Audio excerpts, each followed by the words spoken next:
خارش اور پھنسیاں پھوڑے کیوں ہوتے ہیں،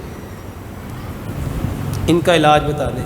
میرے محترم بھائی اور بہنوں، جب ہمارا خون گندا ہوتا ہے، ہمارا خون گاڑھا ہوتا ہے، تو اس کی وجہ سے ہماری سکن کے اوپر ریشز آ جاتے ہیں۔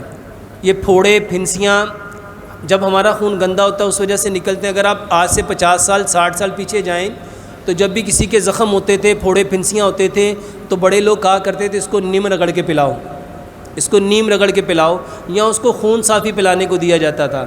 تو میرے محترم بھائی، اس کا سب سے بہترین علاج ہے کہ آپ یہ جو نیم ہے اس کو رگڑ کے پئیں، اور الحمدللہ ہم نے ایک میڈیسن بنائی ہے نیم ٹیبلٹ کے نام سے۔ اگر آپ وہ نیم رگڑ کے نہیں پی سکتے کیونکہ وہ بہت کڑوی ہوتی ہے اور بچے اکثر اس کو نہیں پیتے، تو نیم کی ٹیبلٹ ہے، ہماری ویب سائٹ سے آپ اس کو لے سکتے ہیں۔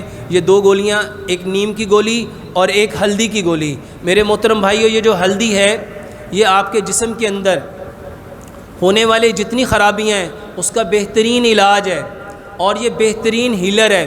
ایک گولی نیم کی اور ایک گولی ہلدی کی، یہ 2 گولیاں صبح 2 دوپہر 2 شام دیں گے تو انشاءاللہ الرحمن اسی سے خارش ٹھیک ہو جائے گی۔ اور ہم نے ایک نیم صابن انٹروڈیوس کرایا ہے، نیم کا صابن، یہ نیم کے پتوں سے بنایا گیا ہے۔ اگر اس سے نہائیں گے تو انشاءاللہ یہ آپ کے پھوڑے پھنسیاں جو یہ بالکل ٹھیک ہو سکتے ہیں۔